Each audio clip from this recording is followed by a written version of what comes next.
اب میں آپ کو ذرا اس جو انسانوں میں سے انسان دشمنی کا جن کا سب سے بڑا رول ہے، میں ان کی 2000 سالہ تاریخ کا آپ کے سامنے نقشہ رکھنا چاہتا ہوں۔ ان 1400 سال کا تو میں نے صرف 4 آپ کو پوائنٹس بتائے۔ موسیٰ سے عیسیٰ تک 1400 برس علیہ الصلوۃ والسلام، 2 مرتبہ عروج، 2 مرتبہ زوال، اشیریوں کے ہاتھوں پٹوائی، بابلیوں کے ہاتھوں پٹانا، گریکس کے ہاتھوں مرمت، رومنز کے ہاتھوں مرمت۔ یہ جو 2000 سال ہے، کیونکہ اب تو ظاہر بات ہے 21ویں صدی شروع ہو گئی، 20 صدیاں حضرت مسیح کو پوری ہو گئی۔ پہلی بات نوٹ کیجئے، حضرت مسیح کی پیدائش ہے سن 1 قبل مسیح۔ یہ نقطہ آپ نے کبھی سنا ہے یا نہیں؟ جب ملینیم کا سلسلہ شروع ہوا تھا پچھلے سال، تو میں نے بیان کر دیا تھا کہ ایک عجیب حساب کے اندر انہوں نے غلطی کی ہوئی ہے۔ حضرت مسیح کی پیدائش ہوئی 25 دسمبر کو، سن انہوں نے شروع کر دیا، جو اس کے بعد جنوری آئی تو پہلا سال شروع ہو گیا۔ اگر جنوری سے پہلا سال شروع ہوا تو یہ 6 دن جو ہے تو اس کے پچھلے سال میں تھے، لہذا کہا جائے گا کہ Jesus Christ was born 1 year before Christ, BC۔ تو 1 قبل مسیح میں حضرت مسیح کی پیدائش ہوئی۔ یہ آخری اسرائیلی نبی اور رسول۔ یہودی علماء کی مخالفت، دشمنی، سولی پر چڑھوا دینا میں بیان کر چکا ہوں۔ سن 33 عیسوی میں، جبکہ حضرت مسیح کی عمر 33 برس تھی، اللہ تعالیٰ نے انہیں زندہ آسمان پر اٹھا لیا، لیکن یہودیوں نے اپنے خیال کے مطابق انہیں سولی پر چڑھوا دیا، ان کی موت واقع ہو گئی۔ اگرچہ اس کے بعد یہ اختلاف ہے ان میں، یہودی کہتے ہیں وہ سولی پر چڑھ گیا، ختم ہوا، مر گیا۔ عیسائی کہتے ہیں نہیں، انتقال ہوا ہے مسیح کا صلیب پر، لیکن پھر وہ دوبارہ زندہ ہو گئے ہیں۔ ان کی لاش ایک غار میں رکھ دی گئی تھی، وہاں ریزریکشن ہو گیا، ان کا باعث بعد الموت وہی ہو گیا، اور پھر انہیں اللہ نے زندہ آسمان پر اٹھا دیا۔ تو ہمارے اور عیسائیوں کے درمیان نوٹ کر لیجئے، یہ چیز مشترک ہے کہ حضرت مسیح آسمان پر زندہ اٹھائے گئے۔ فرق کیا ہے؟ وہ سمجھتے ہیں کہ سولی دیے گئے، سولی پر مرے، پھر زندہ ہوئے، پھر گئے۔ ہم سمجھتے ہیں کہ نہیں، وما صلبوہ وما قتلوہ، انہوں نے نہ صلیب دے سکے انہیں اور نہ انہیں قتل کر سکے، بل رفعہ اللہ الیہ، اللہ نے اٹھا لیا۔ پھر ہمارا اور یہ اس کا عیسائیوں کا ایک اور اتفاق ہے، سیکنڈ کمنگ آف جیسس، حضرت مسیح دوبارہ آئیں گے۔ یہ عیسائیوں کا بھی عقیدہ ہے اور ہمارا بھی۔ بہرحال تو جیسا کہ میں نے عرض کیا کہ اس وقت یہ عذاب استیصال، عذاب اکبر کے مستحق ہو چکے تھے، لیکن اللہ نے ان کی مدت دراز کی ہے، لیکن ان پر دنیاوی عذاب کا ایک کوڑا جو ہے اللہ تعالی کی طرف سے اسی وقت برسا۔ دنیاوی عذاب دنیا میں رہتے ہوئے ختم نہیں کیا۔ 37 برس بعد، حضرت مسیح کے رفع سماوی کے 37 برس بعد، سن 70 میں یہودیوں نے بغاوت کی رومیوں کے خلاف۔ رومی ٹائٹس جنرل تھا ایک، اس نے پھر جو حملہ کیا ہے، 1,33,000 یہودی ایک دن میں قتل کیا یروشلم میں، اور ہیکل سلیمانی گرا دیا۔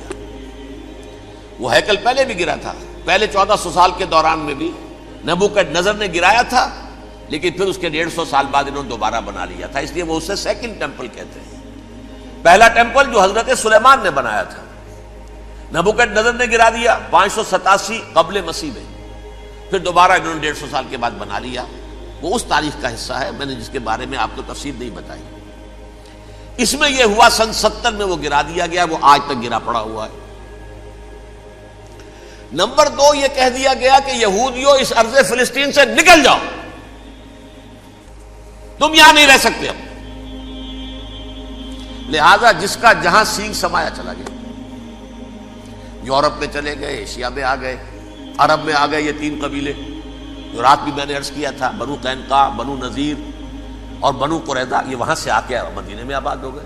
جس کا جہاں سینگ سمایا، افریقہ میں، ہندوستان میں، جہاں چلے گئے، ڈایاسپورا اسے کہتے ہیں، وہ آپ نوٹ کر لیجیے اس لفظ کو، ڈایاسپورا، ہمارا دور انتشار، جبکہ ہمیں ہماری اصل سرزمین تو فلسطین ہے، حضرت ابراہیم کا مسکن، حضرت اسحاق حضرت یعقوب کا مسکن فلسطین، یہ ہے ہماری اصل جاگیر، یہ تو ہماری جدی پشتی جاگیر ہے، لیکن یہاں سے نکال دیے گئے سن 70 عیسوی میں، اور وہاں سے لے کے 1917 تک ان کا ڈایاسپورا جاری رہا۔ یہ دور انتشار ہے۔ اس دور انتشار کے اب چند حصے ہیں جس کو میں چاہتا ہوں کہ آپ علیحدہ علیحدہ سمجھ لیں۔ دور انتشار کا جو پہلا جو ہے تقریباً 300 برس، رومی حکمران تھے، وہ یہودیوں کے بھی دشمن تھے اور عیسائیوں کے بھی دشمن تھے، عیسائی اور یہودی ایک دوسرے کے بھی دشمن تھے، لیکن رومی سمجھتے تھے کہ یہ ایک ہی تھیلی کے چٹے بٹے ہیں۔ رومیوں کے نزدیک عیسائی بھی یہودیوں ہی کا ایک فرقہ تھے، کوئی علیحدہ مذہب تو تھا ہی نہیں، لہذا رومی جو ہیں رومنز وہ ان دونوں کو ستاتے تھے، مارتے تھے، اور یہ آپس میں لڑتے تھے، یہودی عیسائیوں کو مارتے تھے، عیسائی یہودیوں کو مارتے تھے۔ یہ ہے 300 برس تک کی تاریخ۔ سن 300 عیسوی میں کیا ہوا؟ ایک معجزہ ہو گیا۔ بہت عظیم ایمپرر کانسٹینٹائن، قسطنطین اعظم، رومن ایمپررز میں سے بہت بڑا ایمپرر، وہ عیسائی ہو گئے۔ اب تو معاملہ بالکل تلپٹ ہو گیا، پوری سلطنت عیسائی ہو گئی۔ اب عیسائیوں کے عیش ہو گئے اور یہودیوں پہ مار پڑنی شروع ہوئی۔ اب عیسائیوں کا آپ خود سوچئے کہ جنہیں وہ خدا بنا بیٹھے ہیں، خدا کا بیٹا قرار دے رہے ہیں، ان کے قاتل کون؟ یہودی بدماش۔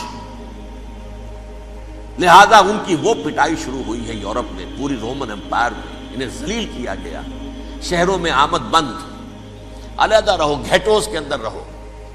یہودی کا نام جو ہے وہ گالی بن گیا، جیسے آج بھی یہودی گالی کہتے ہیں، جیسے خنزیر کا لفظ، آخر وہ بھی اللہ کی مخلوق ہے، لیکن آپ کو معلوم ہے کوئی شخص زبان پہ نام نہیں لانا چاہتا خنزیر کا، سور کا، ہے تو مخلوق وہ بھی ایک حیوان ہے۔ ایسے ہی یہ ہے یہودی گالی، جیوٹ گالی۔ لہذا ایک طرف تو ان دونوں کے درمیان دشمنی، جس کو قرآن کہتا ہے وَأَغْرَيْنَا بَيْنَهُمُ الْعَدَاوَةَ وَالْبَغْضَاءَ، ہم نے ان کے مابین دشمنی جو ہے پیدا کر دی ہے۔ اور جب یہ پوری سلطنت عیسائی ہو گئی تو قافیہ تنگ ہو گیا یہودیوں کا۔ اب آئیے 571 عیسوی، یعنی جبکہ ڈایاسپورا کو کتنا عرصہ ہو چکا تھا؟ 500 برس۔ سن 70 سے شروع ہوا ڈایاسپورا، جب ٹائٹس نے گرایا ہے ہیکل کو اور نکال باہر کیا انہیں فلسطین سے، بھاگ جاؤ، یہاں ایک یہودی بھی نہیں رہے گا، فلسطین سے نکال دیے گئے۔ اس کے پورے 500 برس بعد سن 571 عیسوی میں حضور کی پیدائش ہوئی، ولادت باسعادت محمد رسول اللہ صلی اللہ علیہ وسلم۔ 610 میں آپ پر وحی کا آغاز ہوا، لیکن حضور کے ساتھ ان کا معاملہ کیا رہا؟ اول تو جبکہ حضور ابھی مکے ہی میں تھے، یہودیوں نے ریشہ دوانیاں شروع کر دی حضور کے خلاف۔ قریش مکہ کو سکھاتے تھے، پڑھاتے تھے، ان سے یہ پوچھو، ان سے یہ پوچھو، انہیں اس طرح تنگ کرو، ان سے یہ امتحان لو، یہ آپ کے علم میں ہے۔ سورہ بنی اسرائیل میں، سورہ کہف میں وہ سوالات، جو امتحانی سوالات آئے تھے، ذوالقرنین کون تھا، اصحاب کہف کون تھے، تم رسول بنے پھرتے ہو تو بتاؤ، اور یہ روح کی حقیقت کیا بتاؤ، یہ ساری ریشہ دوانیاں کر رہے تھے بیٹھے ہوئے، ابھی وہیں پر حضور ابھی پہنچے بھی نہیں۔ ہجرت فرما کر حضور تشریف لے آئے تو حضور نے، جسے ماسٹر سٹروک کہا جائے گا، یعنی اسٹیٹس مین شپ کا ماسٹر سٹروک، آپ نے مدینے میں آتے یہودیوں کے ساتھ پیکٹ کر دیا، جوائنٹ ڈیفنس پیکٹ آف مدینہ، کہ اگر مکے والے ہم پر حملہ کریں گے تو ہم مل جل کر ایک قوم کی حیثیت سے مقابلہ کریں گے۔ یہ میثاق مدینہ کہلاتا ہے، جس کے بہت غلط معنی پہنائے جا رہے ہیں آج کل۔ بہرحال میں موضوع میرا چونکہ یہ نہیں، میں ادھر نہیں جاؤں گا، لیکن ہوا کیا؟ ہر مرتبہ یہ خیانت کے مرتکب ہوئے، ان نے جو عہد کیے تھے ان سے پھرے، اندر ہی اندر سازش، ریشہ دوانی، حضور کی بدترین دشمنی۔ سورہ نساء کی آیت نمبر 12 میں 14 میں 13 میں فرمایا ہے لا تزال تطلع علی خائنۃ منہم، اے نبی ہمیشہ آپ کے علم میں ان کی طرف سے خیانتیں، بددیانتیاں آتی رہیں گی. اور بار بار وہ مسلسل جنگ کی آگ بھڑکاتے تھے. قریش کو دعوت دیتے، آؤ آؤ آؤ ہم اندر سے بغاوت کر دیں گے، تم آؤ تو صحیح، ختم کریں محمد کو اور اہل ایمان کو صلی اللہ علیہ وسلم رضی اللہ تعالی عنہم اجمعین. لیکن پھر جب وہ آتے تھے تو یہ دبک جاتے تھے، ان میں ہمت نہیں تھی، میدان کے مرد نہیں رہے تھے. یہ سورہ حشر میں ان کا نقشہ کھینچا گیا ہے. کھلے میدان میں مقابلے کی اس کے اندر صلاحیت ہی نہیں. یہ تو فصیلوں کے پیچھے سے، جیسے عورتیں کہیں دیہات میں لڑائی ہوتی ہے تو مرد جو ہے گلیوں میں لڑتے ہیں، عورتیں اوپر سے پتھر پھینکتی ہیں، بس وہ کام یہ کر سکتے تھے. من ورائے جدر، فصیلوں کے پیچھے سے، جنگ میں میدان میں نہیں آ سکتے. بہرحال قرآن مجید میں ہے یہ سورہ مائدہ کی آیت نمبر 64، کلما اوقدوا نارا للحرب اطفاها اللہ. اکثر و بیشتر مواقع پر تو یہ جب آگ بھڑکاتے تھے جنگ کی، اللہ اسے بجھا دیتا تھا. لیکن بہرحال اس کے باوجود جنگیں ہوئی، غزوہ بدر، غزوہ احد ہوئی کہ نہیں. یہ ساری اصل شرارت ہوئی، اور اس کے نتیجے میں حضور نے پھر ایک ایک کر کے 3 قبیلوں کو سزا دی. غزوہ بدر کے فوراً بعد بنو قینقاع نکالے گئے مدینے سے، غزوہ احد کے فوراً بعد بنو نذیر نکالے گئے، اور غزوہ احزاب کے بعد بنو قریظہ نکال دیے گئے. یہ تو میں نے آپ کے سامنے رکھ دیا صرف حضور کے زمانے میں ان کا کیا رویہ رہا. دشمن، رات بھی ہم نے وہ آیت پڑھی تھی، لَتَجِدَنَّ أَشَدَّ النَّاسِ عَدَاوَةً لِلَّذِينَ آمَنُوا الْيَهُودُ وَالَّذِينَ أَشْرَكُوا. اہل ایمان کی دشمنی میں شدید ترین تم پاؤ گے یہودیوں کو اور مشرکین بھی بعد میں ہے، پہلے یہودی. حضور کے بعد کیا ہوا اب یہ نوٹ کیجئے، یہ ان کی تاریخ کا دوسرا دور. حضرت عمر رضی اللہ تعالی عنہ کا عہد خلافت ہے. بیت المقدس کا محاصرہ کیا گیا، فصیل بڑی اونچی، شہر اندر سے سیلف سفیشینٹ، حملے کا راستہ کوئی نہیں. محاصرہ طول کھینچ رہا ہے لیکن ان کے پاس رسد بھی موجود ہے، پانی بھی موجود ہے، وہ دروازے بند کر کے بیٹھے ہوئے.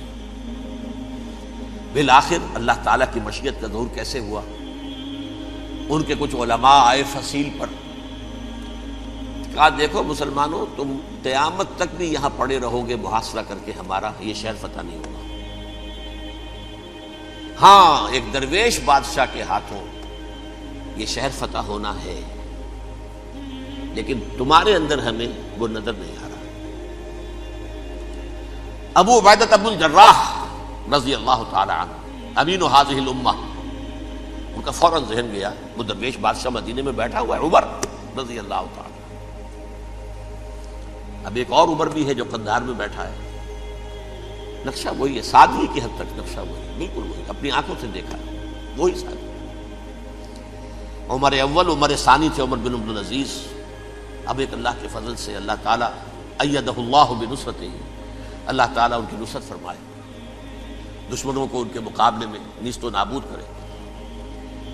انہوں نے ریکویسٹ بھیج دی کہ حضور تشریف لائیے، یہ شہر فتح ہو جائے گا. وہ ہے سفر تاریخی، اتنا طویل سفر، تقریباً 700 میل، ایک اونٹ، ایک خادم، ایک منزل پہ امیر المومنین اوپر بیٹھے، خادم آگے چل رہا ہے، اگلی منزل پہ خادم اوپر بیٹھا ہے، امیر المومنین آگے جا رہے ہیں. اور جب پہنچے ہیں تو وہ باری تھی خادم کی. انہوں نے ہاتھ جوڑ دیا، حضور خدا کے لیے تم کیا کہیں گے لوگ، وہ میرا برا حال کر دیں گے، تمہیں شرم نہیں آئی؟ امیر المومنین پیدل آگے چل رہے ہیں نکیل پکڑ کر، اور تم بیٹھے ہو اوپر براجمان ہو. حضرت عمر فرمایا الدور دورک، نہیں باری تمہاری ہے، بیٹھ. اس حال میں پہنچے ہیں. اور پھر یہ کہ ابو عبیدہ بن الجراح آئے ہیں، استقبال کیا ہے تو دیکھا ہے اس حال میں چلے آ رہے ہیں. عمر نکیل پکڑے ہوئے چلے آ رہے ہیں، اور کہتے ہیں کہ کہیں کیچڑ ویچڑ تھا، جوتے خراب ہو گئے تھے، وہ بھی اتار کے ہاتھ میں پکڑے ہوئے، کپڑے تو تھے ہی پھٹے ہوئے. انہوں نے کہا بھی حضرت ابو عبیدہ نے، دیکھیے یہ بڑا متمدن ملک ہے، بڑا مہذب علاقہ ہے، یہ آپ ذرا حلیہ اپنا درست فرما لیں تب جا کے پیش ہم آپ کو کریں گے. آپ نے فرمایا نحن قوم اعزنا اللہ بالاسلام، ہم وہ قوم ہیں جنہیں اللہ نے عزت دی ہے اسلام کے ذریعے سے. کپڑوں کے ذریعے سے نہیں، دولت کے ذریعے سے نہیں۔ اسی حال میں گئے ہیں، اوپر سے انہوں نے کھڑے ہو کر نشانیاں دیکھی ہیں، اپنی کتابیں کھولی، ہاں یہ وہی ہے، اچھا لو جی سرنڈر، شہر تمہارے ہاتھ میں۔ خون کا ایک قطرہ نہیں بہا اور بیت المقدس فتح ہو گیا۔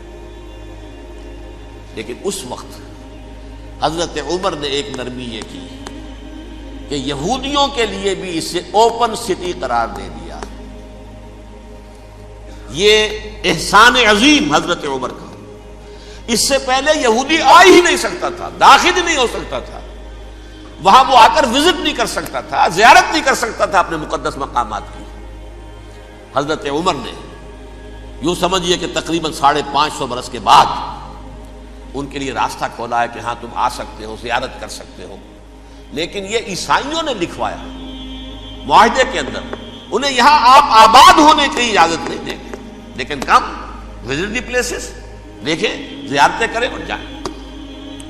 یہ معاہدہ حضرت عمر کا ہے رضی اللہ تعالیٰ، جو پھر خلافت راشدہ کے بعد بنو امیہ نے بھی اس کو آرڈر کیا، بنو عباس نے کیا۔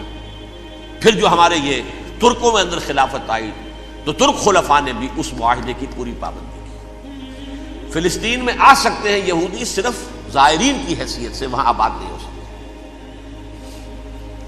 اب آئیے اگلا دور آیا حضرت عثمان کا دور خلافت۔ یہ ہے وہ وقت کہ اب یہود نے امت مسلمہ کی پیٹھ میں چھرا گھونپا۔ وہ کیسے؟ ایک یہودی عبداللہ ابن سبا اسلام کا لبادہ اوڑھ کر آ گیا، معاشرے کا جائزہ لے لیا، ان میں بنو ہاشم اور بنو امیہ میں جو پرانی کشاکش تھی اس کے کچھ نہ کچھ جراثیم باقی ہیں، اگر ان کو ذرا بھڑکا دے تو مسلمانوں میں انتشار پیدا ہو جائے۔ کہا یہ عثمان کون ہے؟ یہ تو بنو امیہ میں سے ہے، یہ حق تو بنو ہاشم کا ہے، خلافت ان کے پاس ہونی چاہیے، محمد کے تو رشتہ دار وہ ہیں صلی اللہ علیہ وسلم۔ عوام الناس کے اندر بات پھیلنی شروع ہوئی۔ پھر ایک بڑی سازش کے انداز میں حضرت عثمان کے خلاف پروپیگنڈا، حضرت عثمان کے جو عاملین تھے، گورنر تھے، ان کے خلاف پروپیگنڈا، اور ایسی ہوشیاری کرتے تھے کہ کوفے میں کوفے کے حاکم کے خلاف کچھ نہیں کہنا، اجی مصر میں یہ ہو رہا ہے، اجی شام میں یہ ہو رہا ہے، اجی یہ جو عثمان ہے وہ یہ کر رہا ہے، یہ ظلم ہو رہا ہے، یہ لوٹ مار ہو رہی ہے، یہ خیانتیں ہو رہی ہیں۔ اب نہ تو اس زمانے میں مینز آف کمیونیکیشن، کیسے تصدیق کریں؟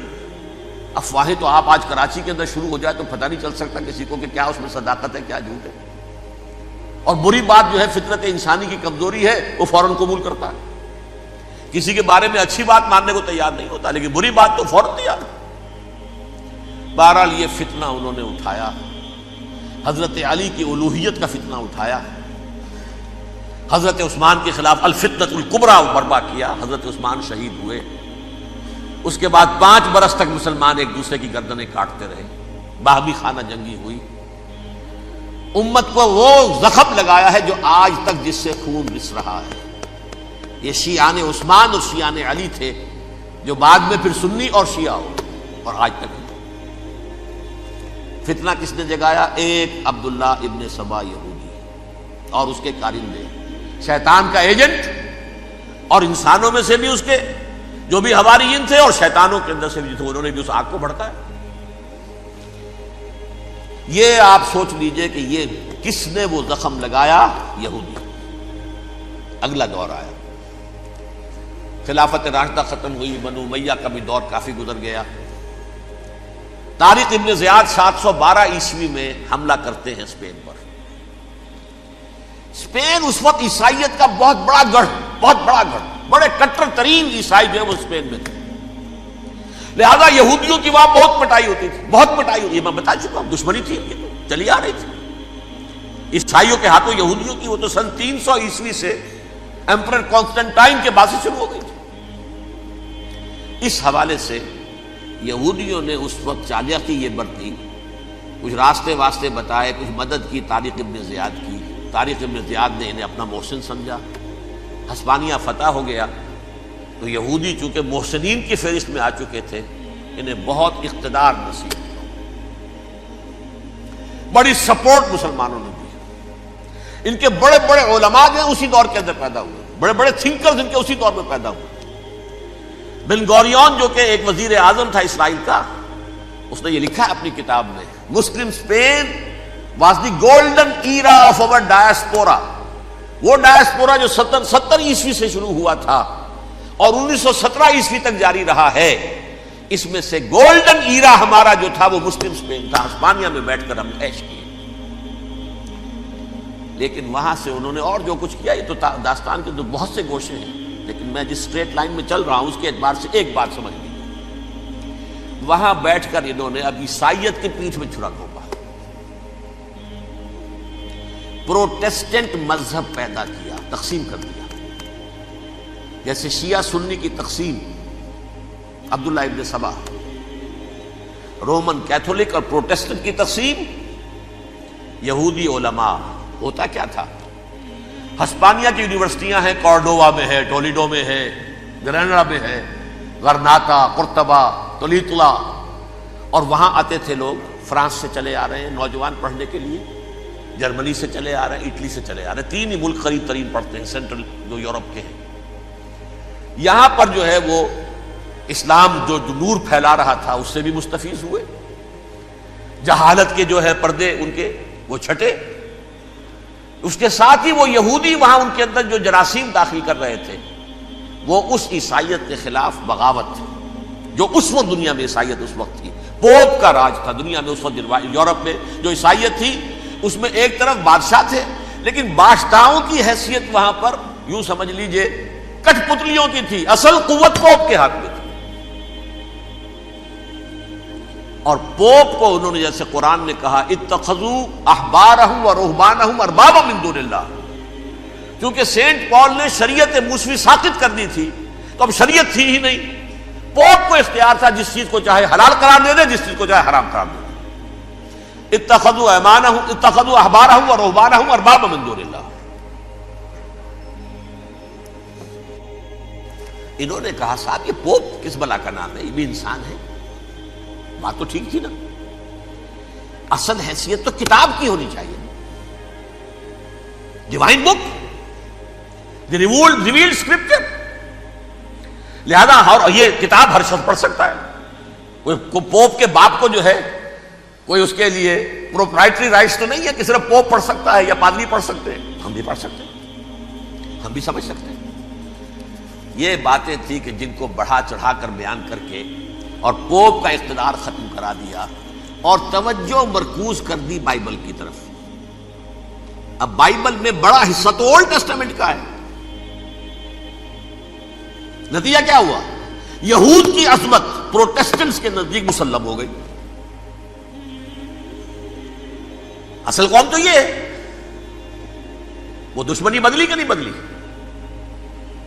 موسیٰ کے امتی یہ ہے، تورات موسیٰ کو دی گئی، ابراہیم کی نسل یہ ہے. لہذا وہ جو دشمنی تھی، جو عداوت تھی کہ ہمارے خدا کو سولی چڑھانے والے ہیں یہ بدماش، اس کا ازالہ ہوا اس پروٹیسٹنٹ مذہب کے نتیجے میں. یہ میں اب آپ کو بتاتا ہوں کہ ایک نتیجہ وہ نکلا ہے جسے برٹرنڈ رسل نے بیان کیا ہے. اس کی کتاب ہے ان پریز آف آئیڈلنس، صفحہ 108. وہ لکھتا ہے the Christians retaining the Judaic belief in special revelation added to it the Roman desire for worldwide domination and the Greek taste for metaphysical subtleties. The combination produced the most fiercely persecuting religion that the world has yet known. یہ 3 چیزیں آ کر عیسائیت میں مل گئی. ایک تو جب یہ اولڈ ٹیسٹمنٹ جو ہے وہ ان کے ہاتھ میں آ گئی، اور اس کے میں کچھ آپ کو بتا دیتا ہوں کہ اولڈ ٹیسٹمنٹ کی تعلیمات، کیونکہ یہ اولڈ ٹیسٹمنٹ جو ہے یہ محرف تھی. اصل تورات تو گم ہو گئی تھی 587 قبل مسیح میں، جب پہلی مرتبہ ہیکل جو ہے تباہ ہوا ہے، اس وقت ختم ہو گئی تھی. اس کے کوئی 150 سال کے بعد انہوں نے یادداشتوں سے مرتب کر کے لکھی ہے. اب اس میں ان کے اپنے خیالات، اپنے امانی، اپنی توجیحات وہ شامل ہو گئی. لہذا میں آپ کو حوالے دیتا ہوں اس کتاب کے اندر مظالم کی جو تعلیم دی گئی ہے اہل کتاب نے اپنے مظالم قتل عام کے جواز کے لیے تورات میں تبدیلیاں کی اور پیغمبروں پر دہشت ناکی اور بدترین حرام کاری کے الزامات لگائے. سنیے، پہلا حوالہ ہے یہ گنتی باب 31 آیات 17-18. اس لیے ان بچوں میں جتنے لڑکے ہیں سب کو مار ڈالو، اور جتنی عورتیں مرد کا منہ دیکھ چکی ہیں ان کو بھی قتل کر ڈالو، لیکن ان لڑکیوں کو جو مرد سے واقف نہیں اور اچھوتی ہیں اپنے لیے زندہ رکھو. یہ کسی اللہ کی کتاب کا یہ جملہ ہو سکتا ہے؟ کسی ریویل بک کا؟ اور سنیے، یہ ہے استثناء ڈیٹرانومی باب 20 آیت 16-18. پر ان قوموں کے شہروں میں جن کو خداوند تیرا خدا میراث کے طور پر تجھ کو دیتا ہے، کسی ذی نفس کو جیتا نہ بچا رکھنا، جیسا خداوند تیرے خدا نے تجھ کو حکم دیا بالکل نیست کر دینا. مرد، عورتیں، بچے، بوڑھے سب ختم. یہ کتاب مقدس ہے. اور سنیے، سموئیل باب 27 آیت نمبر 9. اور داؤد نے اس سرزمین کو تباہ کر ڈالا اور عورت مرد کسی کو جیتا نہ چھوڑا. نمبر 4، ان سب آباد شہروں کو ماں، عورتوں اور بچوں کے بالکل نابود کر ڈالا. کتاب استثناء باب 3 آیت 6. یہ ہے جو کہہ رہا ہے برٹرنڈ رسل، کرسچینٹی میں آ کر اب یہ تین چیزیں شامل ہو گئی. ایک تو یہ باربیرین یہ تعلیم جو ہے، اور یہ مذہب کے نام پہ تعلیم، یہ کتاب مقدس کی تعلیم. نمبر 2، رومنز کے اندر جو ایک تمنا تھی ورلڈ ڈومینیشن کی، وہ عیسائیت کے اندر آ گئی. اس لیے کہ پوری رومن امپائر جو ہے عیسائی ہو گئی، تو اسے وراثت کے اندر ورلڈ ڈومینیشن کی جو ایک تمنا تھی وہ مل گئی. اور پھر یہ کہ انہوں نے جو توہمات تھے یونانیوں کے، ان کو بھی اپنے ہاں مختلف شکلوں کے اندر جمع کر لیا. ان تین چیزوں کا the combination produced the most fiercely persecuting religion that the world has yet known. اس کے نتیجے میں دنیا میں تاریخ انسانیت کے اندر جو بدترین خونخوار ترین مذہب ہو سکتا ہے وہ شکل عیسائیت نے اختیار کی. اور اس کا مظہر عتم کیا تھا؟ نوٹ کیجیے، صلیبی جنگیں. ایک بات ٹائم ٹیبل کے اعتبار سے نوٹ کر لیجئے گا. فرسٹ ملینیم ختم ہوا، سیکنڈ شروع ہوا. ان کے 1000 سال ختم ہوئے تو 11ویں صدی میں سیکنڈ ملینیم شروع ہوا، تو پہلی صلیبی جنگیں ہوئی. لاکھوں مسلمان قتل کیے.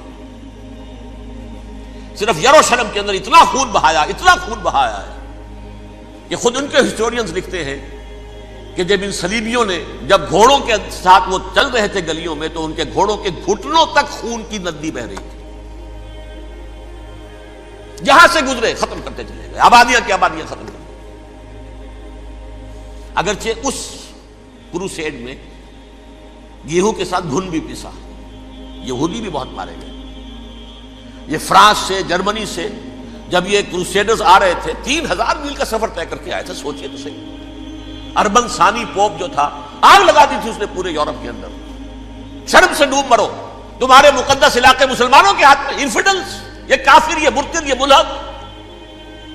مسیح جہاں پیدا ہوا، مسیح کو جہاں سولی دی گئی، وہ کہاں ہے؟ ان کے ہاتھ میں. وہ آگ لگائی ہے، 3000 میل کا فاصلہ طے کر کے یہ قومیں آئی ہیں، اور جو تباہی مچائی ہے. تاریخ انسانی میں ایسی بربریت کی کوئی مثال. اور یہ ان کے اپنے ہسٹورینز لکھتے ہیں. شرم کے مارے ایسے محسوس ہوتا ہے جیسے ان کی گردنیں جھکی جا رہی ہیں.